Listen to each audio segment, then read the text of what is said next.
దేవునికి మధ్య ఉన్న బంధాన్ని తిరిగి వచ్చే రక్తపు బలి ఇప్పుడే ప్రారంభం.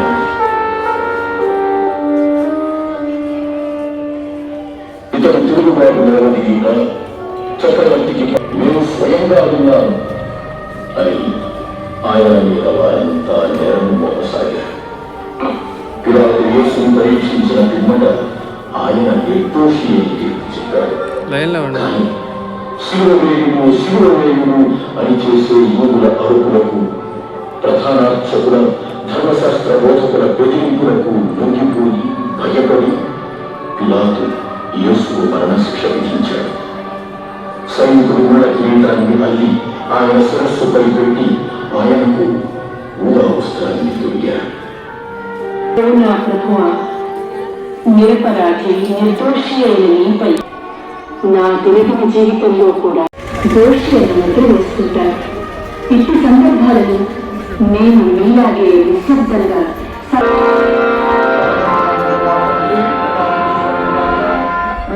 వచ్చింది కాక వీక్షితం నెరవేరినట్లు భూలోకమందు నెరవేరిన కాక.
భారమైన శిలువ మ్రానును యేసు ప్రభుని భుజములపైకెత్తుట. యేసుక్రీస్తువా, నిన్ను ఆరాధించి మీకు స్తోత్రము చేయుచున్నాము.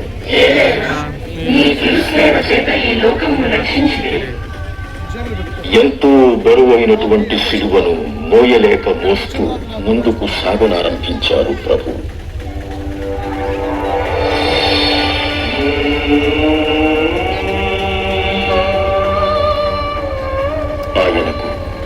నా అనేవారు శూన్యం. 3 సంవత్సరాలు కలిసి తింటూ తిరిగిన యూద ఆయన్ని శత్రువులకు అప్పగించాడు. అందరూ విడిచిపెట్టినా నేను నిన్ను విడువను ప్రభు అని పలికిన పేతురు 3 సార్లు ఆయనను నేనెరుగను అని అబద్ధమాడాడు. ఇక మిగిలిన శిష్యులు ప్రాణభీతితో కాళ్లకు బుద్ధి చెప్పారు. ఆయన అద్భుతములను చూసిన వారు, ఆయన దైవశక్తిని అనుభవించిన వారు ఎవ్వరూ ఆయనకు ఒక్క చెయ్యి సాయం అందించడానికి కానీ, ఒక్క ఊరట వాక్యం పలకడానికి కానీ లేదని ఎంతటి పరితాపకరమైన పరిస్థితితో ఊహించండి. నన్ను అనుసరింపకోరువాడు తనను తాను పరిత్యజించుకుని తన శిలువను తీసుకుని నన్ను అనుసరించాలి అన్నావు కదా ప్రభు. అందుకే నేను నా జీవితాన్ని నాపై ఎత్తుకుని నిన్ను అనుసరిస్తాను. నా భారమైన శిలువతో నీ చెంతకు వస్తున్నాను. మీరు తప్పక నాకు విశ్రాంతిని కలుగ చేస్తారని ఆనాటికి కావలసిన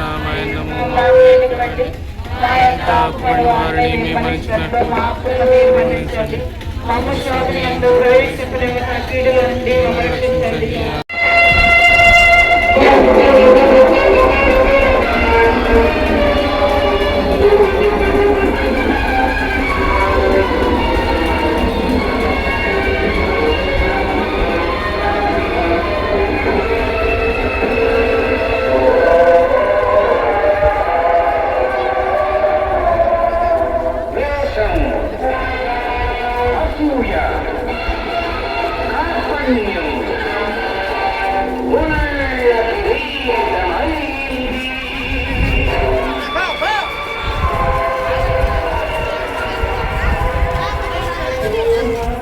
శిలువ క్రింద పడుట. యేసుక్రీస్తువా, మిమ్ము ఆరాధించి మీకు స్తోత్రము చేయుచున్నాము.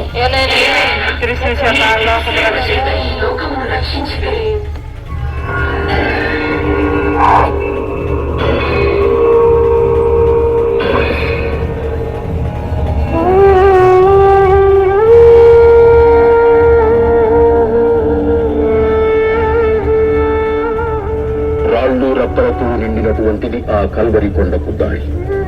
మరోపక్క శిలువ బరువు ఇంత అంతా కాదాయి. పొందిన దెబ్బల వలన దేహమంతా గాయాలి. రక్తం నశించిపోవడం వల్ల శరీరమంతా అలసి సొలసి క్షీణించిపోయింది. సైనికులు క్రూరంగా తొందర చేస్తున్నారు. ముందుకు అడుగు వేయలేక ప్రభువు ఆ శిలువ క్రిందే పడిపోయారు. వీటిని చూసే ప్రజలందరూ నిజమే ప్రభు, నా జీవితంలో కూడా కొన్నిసార్లు నా కష్టాల సిలువను మోయలేక నేను పడిపోతుంటాను. అట్టి సమయాలలో ఎవరూ నాకు చెయ్యనివ్వడానికి రావడం లేదు. అంతేకాదు, నన్ను హేళన చేస్తున్నారు. నా సిలువ భారం కలిగించే బాధ కంటే వారు అనే సూటిపోటి మాటలు నా వేదనను అధికం చేస్తున్నాయి. అటువంటప్పుడు నేను నీ నుండి శక్తిని కోరి మళ్లీ ఆ సిలువతో పైకి లేచినట్లు నన్ను అనుగ్రహించండి స్వామి. పరలోకమందు నెరవేరినట్లు భూలోకమందు నెరవేరినగాక. కావలసిన మా ఎండము మా ప్రేటికి ఇవ్వండి. మా యొక్క ఆశపడిన వారిని మేము మన్నించినట్లు మా ఆత్మలను మీరు మన్నించండి. మమ్మ శోధన ఎందు ప్రవేశింపనుక కీళ్ళలో నుండి మమ్మల్ని రక్షించండి. ఆమె దేవుని వరకు సాధన చేతాన్ని మీ మరి అమ్మ వందనము. ఏళ్ళ వారు మీతో ఉన్నారు. స్త్రీలలో ఆశీర్వదింపబడిన వారు మీ గర్భలకు చేర్చు ఆశీర్వదింపబడిన వారు. పరిశుద్ధ మరియు మా సర్వేశ్వరి యొక్క మాట పాపాత్మకమైన మా కొరకు ఇప్పుడునే మా మరణ సమయమందులో ప్రార్థించండి. ఆమె పితా పుత్ర పవిత్రాత్మక మహిమ కలిగిన గాక. ఆదిలో కలిగినట్లు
చేయుచున్నాము.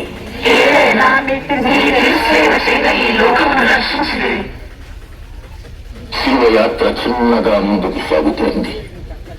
ఆ సమయంలో 9 నెలలు మోసి కని పెంచిన తల్లి పరుగులు తీస్తూ ఆ స్థలాన్ని చేరుకుంది.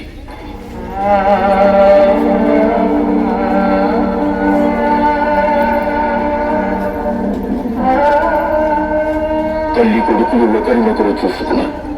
తల్లి హృదయంలో మాత్రం భూకంపం వచ్చినంత కల్లోలం.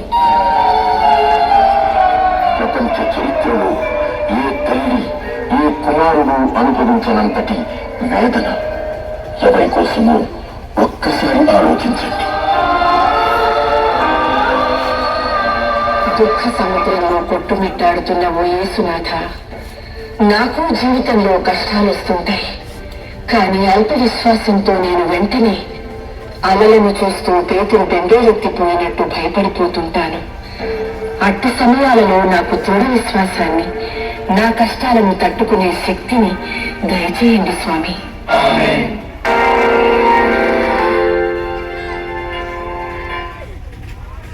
పరలోకమందున మా యొక్క తండ్రి, మీ నామం పూజింపబడుగాక. మీ రాజ్యం వచ్చిన మీ చిత్తం పరలోకమందు నెరవేరినట్టు భూలోకమందు నెరవేరును గాక. నానాటికి కావలసిన మా ఎండము మా ప్రేటికి ఇవ్వండి.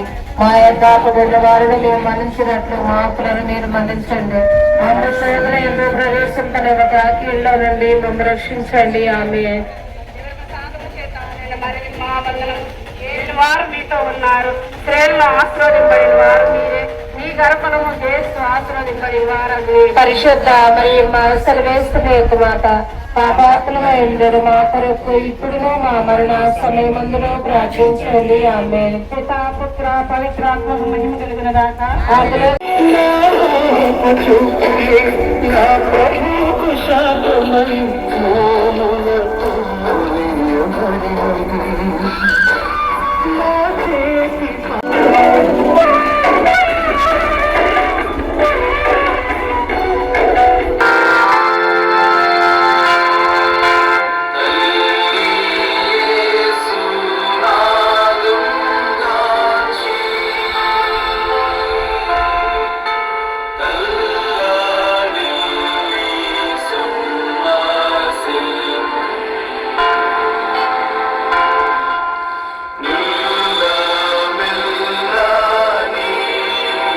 ఒక బాటసారి సిలువను మోసుకుని పోవుటలో యేసునాథునికి చేయినందించుట. యేసుక్రీస్తువా, మిమ్మల్ని ఆరాధించి మీకు స్తోత్రము చేయుచున్నాము.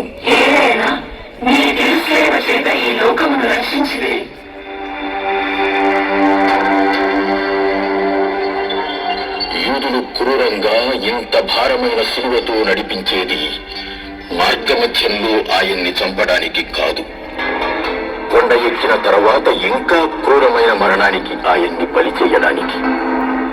కానీ యేసు ప్రభువును చూస్తూ ఉంటే ఆయన దారిలోనే కన్ను మూస్తారని వారంతా నిరాశపడ్డారు.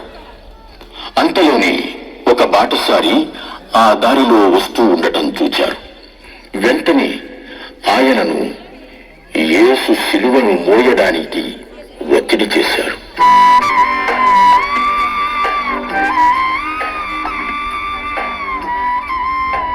కరుణామయుడైన దేవ, బాటసారి అయిన సీమోను నీకు సహాయం చేయడానికి కొంత జంకాడు. ఈ స్థితిలో నేను కనుక నిన్ను చూచి ఉన్నట్లయితే నీకు సహాయం చేయడానికి వచ్చేవాడిని. నీకు ప్రత్యక్షంగా సహాయం చేసే భాగ్యం నాకు లేకపోయినా నా చుట్టూ ఉన్న ఇరుగు పొరుగు వారిలో నిన్ను చూస్తూ నా చేతనైనంత సహాయం వారికి చేయగల మంచి మనసు నాకు దయచేయండి స్వామి.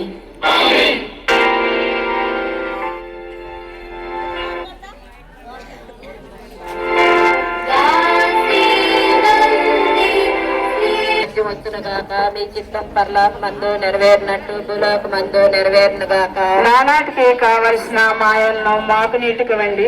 మా యొద్ద ఇవ్వండి వారిని మేము మన్నించినట్లు మా అప్పులను మీరు మన్నించండి. మమ్మ శోధన యందు ప్రవేశింపని ఒక కీడులో నుండి మమ్మ రక్షించండి. ఆమె దేవర ప్రసాదం చేత నిండి మరియు మా వందనము. ఏళ్ళని వారు మీతో ఉన్నారు. స్త్రీలలో ఆశీర్వదింపడి వారు మీరే, మీ గర్భఫలం ఆశీర్వదింపడి వారు అతనే. పరిశుద్ధ మరియమ్మ సర్వేశ్వరుని యొక్క మాత, పాపాత్ములమై ఉండెడు మా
ఇక భాగ్యము నిన్ను మోసిన పొత్తి కడుపు తల్లడిల్లుతుండగా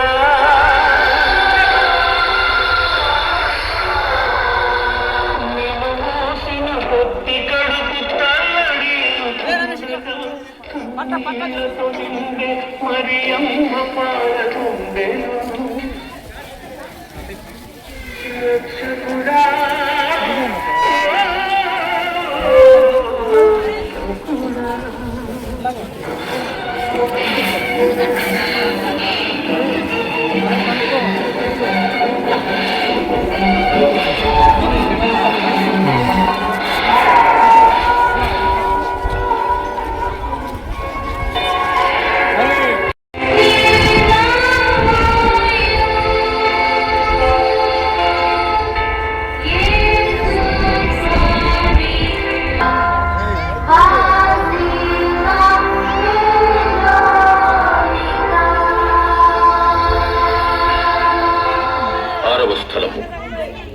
భక్తురాలైనటువంటి వెరోనికమ్మ యేసు ప్రభుని ముఖమును చూచి జాలిపడి ధైర్యంతో సైనికుల మధ్య ఆయనకు ఒక వస్త్రమును అందజేయుట. యేసుక్రీస్తువా మిమ్మును ఆరాధించి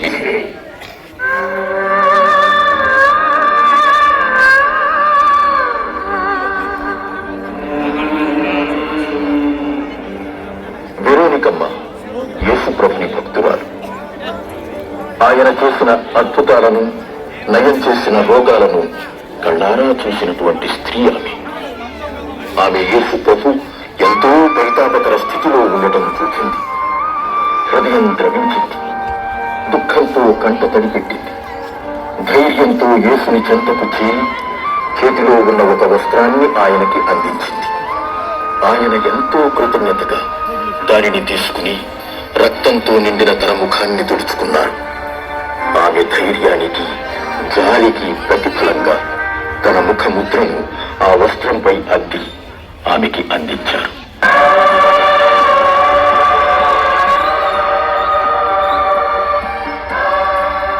కరుణామయుడైన దేవా, నీకు సాయం చేయు భాగ్యాన్ని పొందిన వెరోనికమ్మ ఎంత ధన్యురాలు.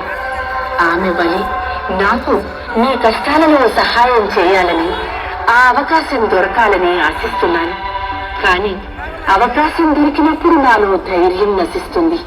నా జీవితంలో పరోక్షంగా నీకు సహాయం చేసే అవకాశాలను ఎన్నో ఇస్తున్నావు. కానీ నాకు ధైర్యం చాలక ఆ సందర్భాలను ఉపయోగించుకోలేకపోతున్నాను. నీవు ఇచ్చే ప్రతిఫలం ఎంతో గొప్పది. కనీసం అది చూసైనా పరోక్షంగా మీకు సహాయం చేసే భాగ్యాన్ని నాకు దయచేయండి స్వామి. పరలోకమందున మా యొక్క తండ్రి, మీ నామం పూజ్యపడగాక, మీ వాక్యగాక, మీ చిత్తం పరలోకమందు నెరవేరినట్లు భూలోకమందు నెరవేరినగాక. నానాటికి కావాల్సిన మా అనుభవం నాకు ఇవ్వండి. మా యొక్క అప్పుడైన వారిని మేము మన్నించినట్టుగా అప్పులను మేము మన్నించడం. మా మనుషులు ప్రవేశంలో కాకుండా ఉండి మమ్మల్ని రక్షించండి. ఆమె దేవరూపస్థానం చేత నిలబడిన వందనము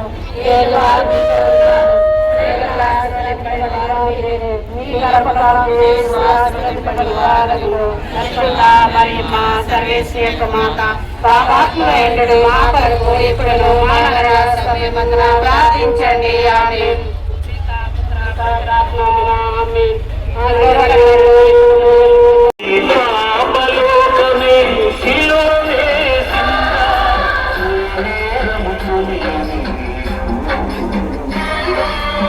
అన్యాయపు తీర్పునే ఇచ్చినదా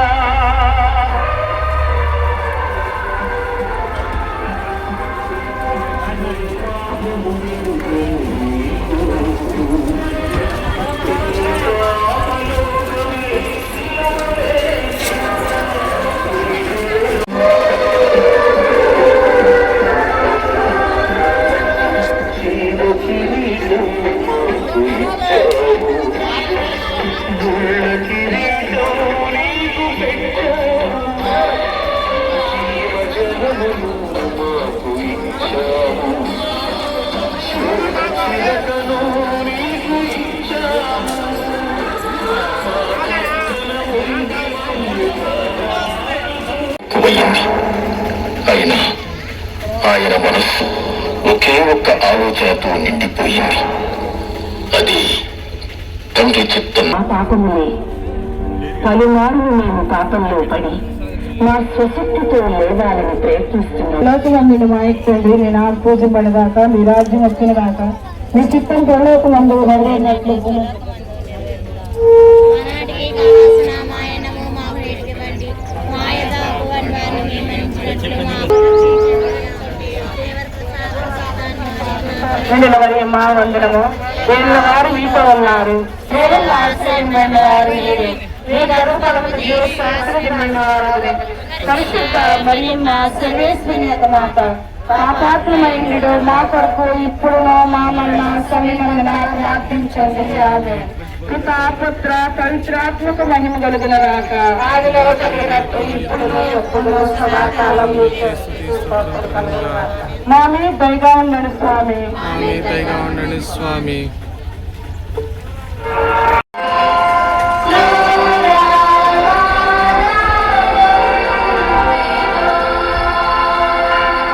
తనపై జాలిపడి ఏడుస్తున్న యెరూషలేము స్త్రీలకు ఓదార్పునిచ్చుట.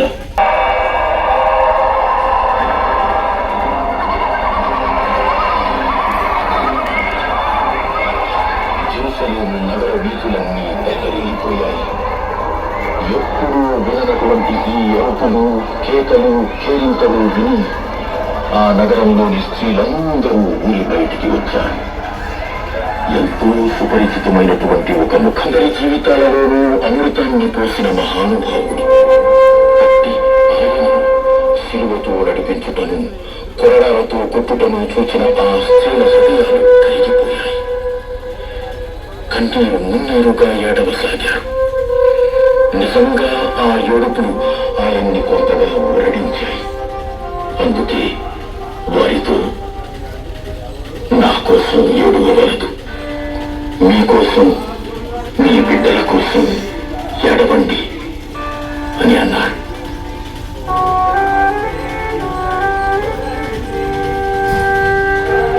దీనులను ఓదార్చు దేవా, నీవు సహింపరాని వేదనలను అనుభవిస్తున్నా నేను కష్టపడుతుంటే నీవు సహింపలేవు.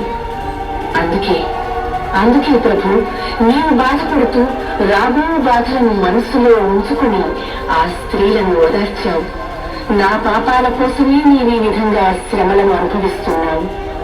నేను ఈ విషయం గుర్తుంచుకుని నా పాపాల కోసం పేతురు వలె బోరున ఏడ్చే మనసుని ఇచ్చి ఇక నుంచి సన్మార్గంలో పయనించే శక్తిని దయచేయండి స్వామి.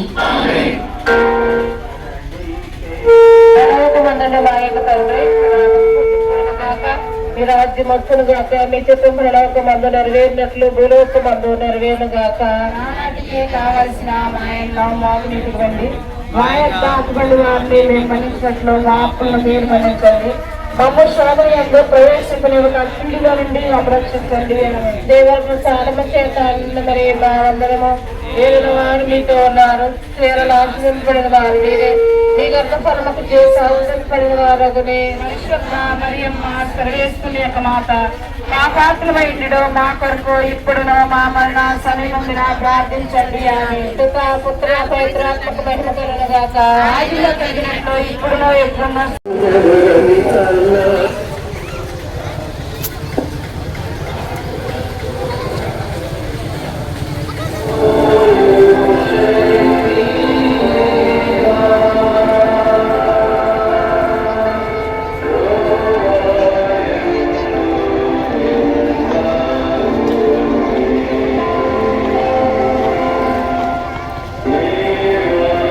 ఆయనలో లేదు.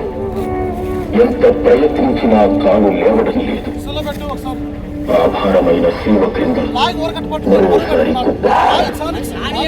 ఇది చూసి ఆ సైనికులు చంపబడతారేమో అని అనుకుంటాం మనం. కానీ వారి శరణాలతో కొడుతూ లేచి నడవమని బలవంతం చేస్తున్నారు. ఆ దీన ప్రభుని వైపు ఒక్కసారి చూడండి.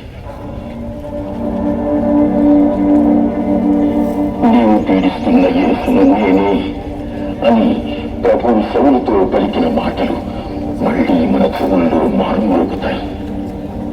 ఎందుకంటే మన శ్రమలే కదా ఆయనను ఈ స్థితికి తీసుకువచ్చింది. ఓ దేవా, మీరనుభవించే శ్రమల ముందు నేను పొందే కష్ట నష్టాలు ఎంతో స్వల్పమైనవి అయినా తరచూ నా జీవిత భారం ఎక్కువ అనిపిస్తున్న కోసం ఎదురు చూస్తున్నట్టుంటుంది. ఇది చూసినప్పుడు నాలో గల ఉత్సాహం సహనం నశిస్తాయి. నిరాశ పెళ్ళబుకుతుంది. గొలుసు వల వచ్చు దురితాలను చూసి గుండె పగిలి నిరాశ పడకుండా ధైర్యంతో ఎదుర్కొని సహించే శక్తిని దయచేయండి స్వామి. సదాకాలం మీకే స్థితి స్తోత్రం నానే దయగా ఉన్నాడు స్వామి.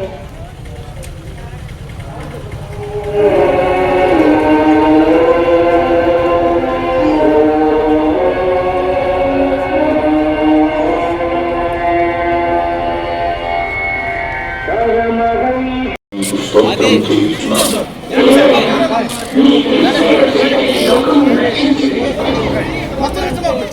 ఎలాగో కలవరి కొండ కోసం చేయాలి. ఇక అంతిమ మర్యాద లేస్తూ పడుతూ సాగిన శివ ప్రయాణం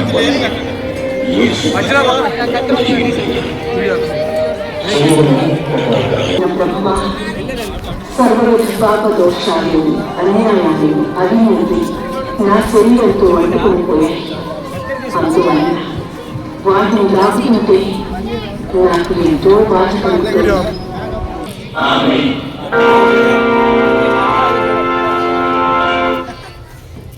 పరలోకమందున్న మా తండ్రి, మీ నామం పూజించబడును గాక, మీ రాజ్యం వచ్చును గాక, మీ చిత్తం పరలోకమందు నెరవేరినట్లు. పక్కనే ఉంచు. చెప్తానే ఉండాలా?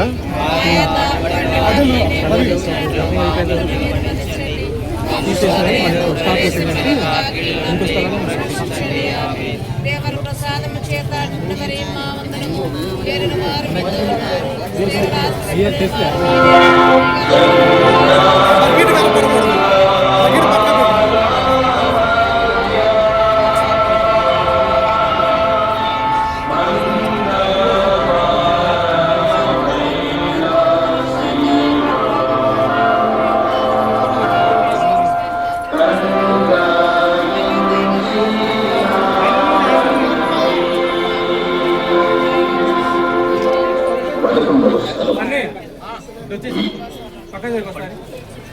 ఒక్క నిమిషం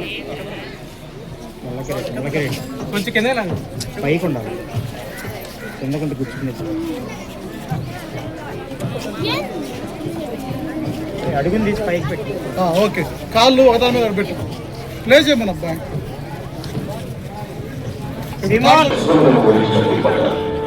నిస్సహాయుడైనట్టి ఆ యేసును శిలువపై పడవుట పెట్టి కాళ్ళు చేతులకు మేకులు కొట్టనారంభించారు. అయినటి వరకు ఎందరిలో తన స్పర్శతో స్పర్శపరిచినటువంటి పవిత్ర హస్తాలు ప్రభువు పొందిన ఆ వేదనను ఎవరు వర్ణింపగలరు?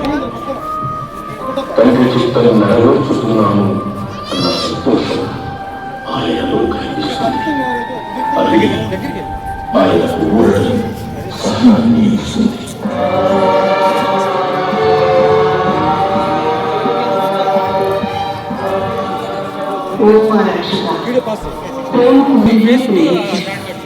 అదే నేను చేసిన అపరాధం కాబోలు.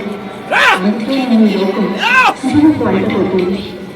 నిజంగా నీ లోకంలో జీవించిన ఈ జీవన నేను చూపిన ప్రేమకు కృతజ్ఞతగా ఇక్కడి నుంచి బయటికి వెళ్ళు. నేను సిద్ధంగా ఉన్నాను. ఆయన తలకాయ నాకు ధైర్యాన్ని శక్తిని దయచేయండి స్వామి.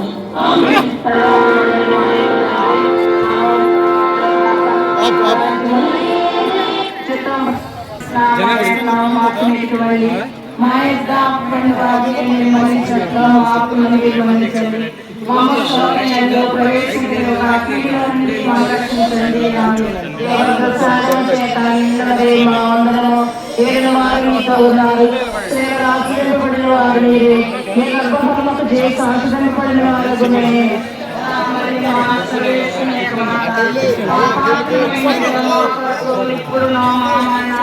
దానికి మనసులో వేలాడి ప్రాణం యేసుక్రీస్తు వారిని ఆరాధించి మీకు స్తోత్రం చేస్తున్నాము.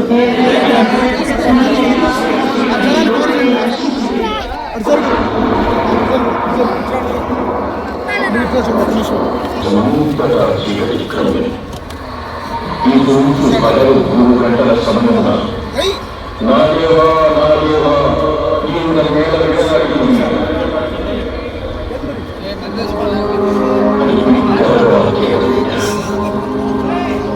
యేసు ఆ స్థితిలో తన శత్రువుల కోసం ప్రార్థన చేస్తున్నారు. ప్రభు, మీరేం చేస్తున్నారో మీకే తెలియదు కనుక మీరు క్షమించు. యేసు తన తల్లిని పిలిచి, ఇదిగో నీ కుమారుడు అని యోహానుకు చూపించాడు. అలాగే యోహానుకు తన తల్లిని బయలుపరించాడు. అప్పుడు యేసు అంతయు సమాప్తమైనది. తండ్రి, నా ఆత్మ నీ చేతికి అప్పగిస్తున్నాను అని పలికి కళ్ళు మూశాడు. రవి గారు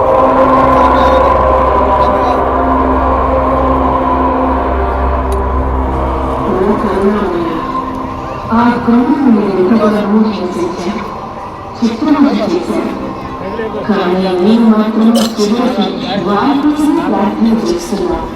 తండ్రితో వారి కోసం వాదన చేస్తున్నాను.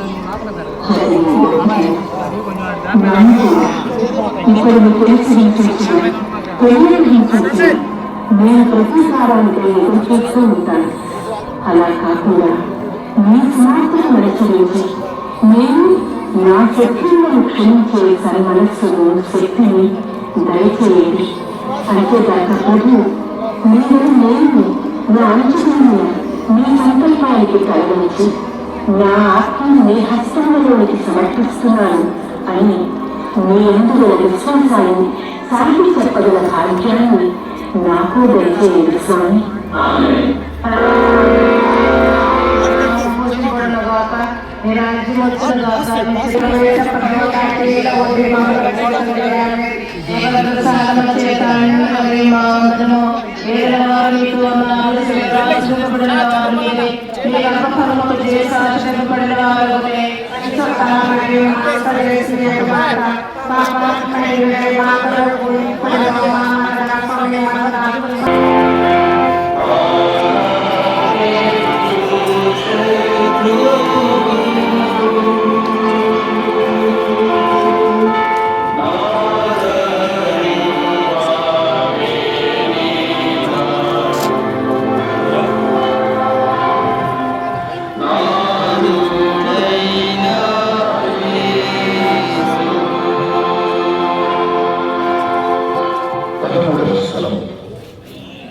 ప్రభువు మృతదేహాన్ని శిలువ నుండి తీర్చి ఆయన తల్లి ఒడిలో ఉంచుట. యేసుక్రీస్తువా, ఉన్నతానికి నీకు స్తోత్రం చేస్తున్నాము.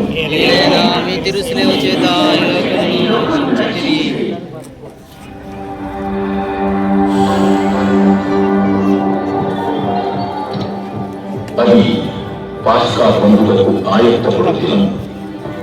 అందుచేత యూదులు పిలాతును రేపటి విశ్రాంతి దినము గొప్ప దినం, ఆనాడు దేహములు శిలువపై ఉండగా కారుడు వీళ్ళతోటి వారిని తీసివేయుటకు అనుమతించు అని కోరారు. సైనికులు వెళ్లి యేసుతో పాటు శిలువ వేయబడిన వారి ఇద్దరి కాళ్లను విడగొట్టారు. వారు యేసు వద్దకు వచ్చినప్పుడు ఆయన అప్పటికి మరణించి ఉండడాన్ని యేసు ప్రభు దేహాన్ని విధించాడు. ఆయన ఇంటి 150 సేర్ల పరిమళ ద్రవ్యాన్ని అత్తరం తీసుకుని వచ్చాడు.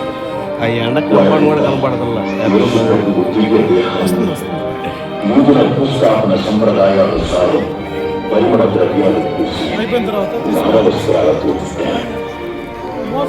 యేసు శిలువ వేయబడిన స్థలమునకు అతి దగ్గరలో ఒక తోట ఉంది.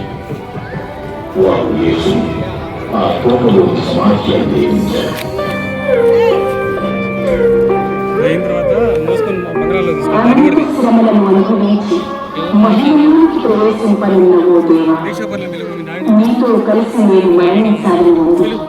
నా పాత జీవితాన్ని సంస్కరించుకోవాలని ఉంది. 3 రోజులు నేను ఏ విధంగా సమాధిలో ఉండే ఉత్థానం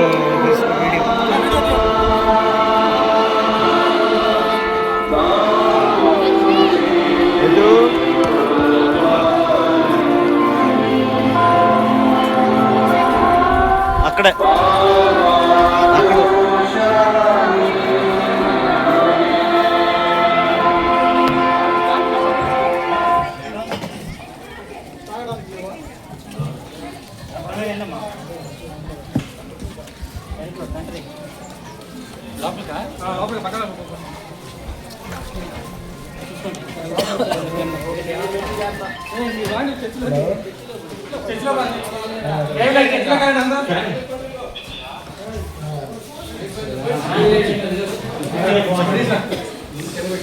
ముందు తినబడ్డాను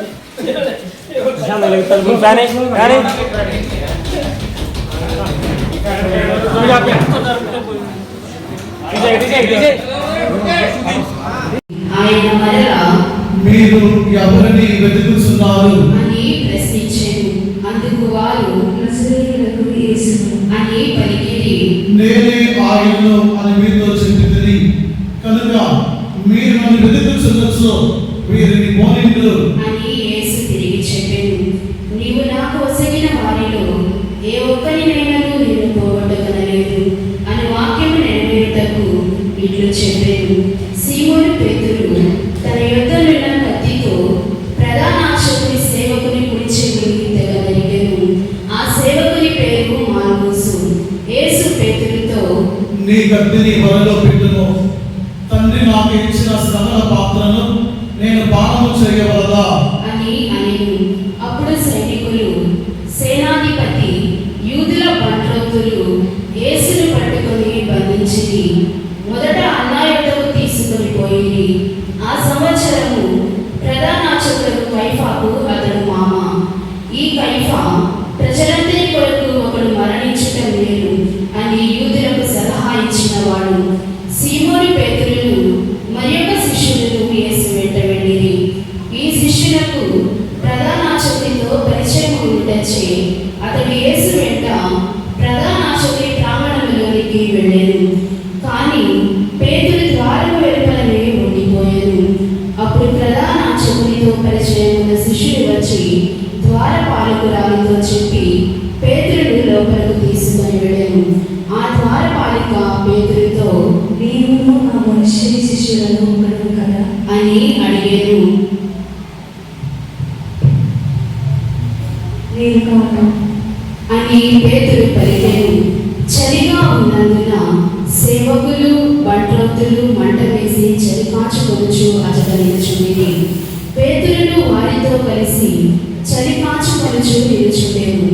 ప్రధాన యాజకుడు యేసు శిష్యులను గురించి ఆయన బోధనల గురించి ఆయనను ప్రశ్నింపగా, నేను అందరి ఎదుట బహిరంగముగా మాట్లాడేదని యూదులందరి సమావేశంలో ప్రార్థనా మందిరములలోను దేవాలయములను బోధించింది కానీ రహస్యముగా నేనేమీ చెప్పలేదు. నీవు నన్ను అడుగుట ఎందుకు? నేను వారికి ఏమి బోధించుదునో విని వారిని అడుగును. నేను ఏమి చెప్పినది వారు ఎరుగుదురు అని యేసు పలికెను. నీకు శుభము అని నమస్కరించి ఆయన ముఖముపై కొట్టిరి.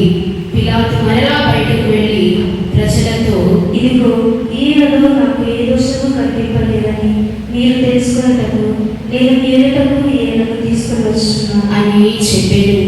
అప్పుడు యేసు ముళ్ళ కిరీటమును ఊదా వస్త్రమును ధరింపబడిన వాడై బయటకు వచ్చెను. ఇదిగో ఈ మనుష్యుడు అని పిలాతు వారితో చెప్పెను. ప్రధాన యాజకులు అధికారులు ఆయనను చూచినంతనే, వారిని సిలువ వేయుడు, సిలువ వేయుడు అని కేకలు వేసిరి. ఈయన యందు నాకు ఏ దోషము కల్పించలేదు, మీరే ఈయనను తీసుకొని వెళ్ళి సిలువ వేయుడు అని చెప్పెను. అప్పుడు యూదులు, దేవుని మా చెత్త ప్రకారము ఇతడు చావవలసినది అని అనేది. అది విని పిలాతు ఇంకనూ ఎక్కువగా భయపడి మరలా మందిరంలో పిలాతు, నీవు నాతో కూడా మాట్లాడవా? నిన్ను విడిచిపెట్టుటకును శిలువ వేయుటకును నాకు అధికారం కలదని నీవు ఎరుగవా? పైనుండి నీకు అధికారం వేయబడిన ఎడల నీకు నాపై అధికారం ఏమాత్రం ఉండేది కాదు. అందుచే నన్ను నీ చేతికి అప్పగించిన వాడు ఎక్కువ పాపం కట్టుకొనుచున్నాడు అని పలికెను. అంతటా పిలాతు ఆయనను విడిచిపెట్టుటకు, ఇతడు నీవు విడిచిపెట్టినచో నీవు చక్రవర్తికి మిత్రుడవు కావు. తను తాను రాజునని చెప్పుకునేవాడు చక్రవర్తికి విరోధి అని కేకలు వేసిరి. పిలాతు ఈ మాటలు విని యేసుని వెలుపలకు తీసుకుని వచ్చి రాళ్లు పరచిన స్థలమందు న్యాయపీఠముపై కూర్చుండెను. దానికి హీబ్రూ భాషలో గబాతా అందరు. అది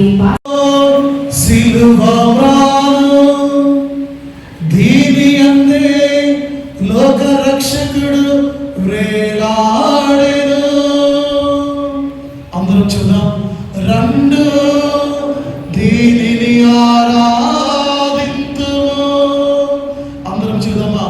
రెండు దీనిని ఆరాధింతు.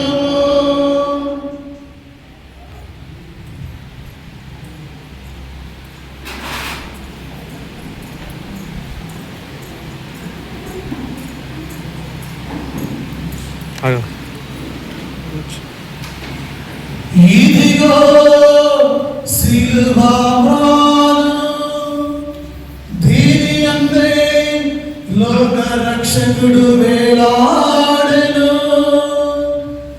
రెండు దీనిని ఆరాధింతు.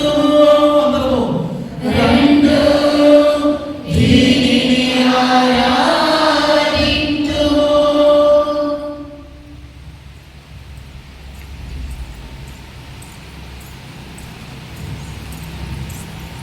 సిలువ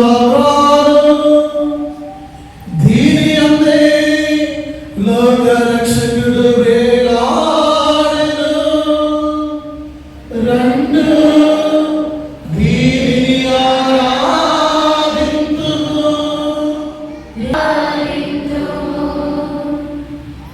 ప్రియ సహోదరి సహోదరులారా, ఈ సిలువ ముందు సామ్యము చివరిలో ఉంటుంది. ఎందుకంటే ఇప్పటికే సమయము చాలా ఉంటుంది కనుక మీకు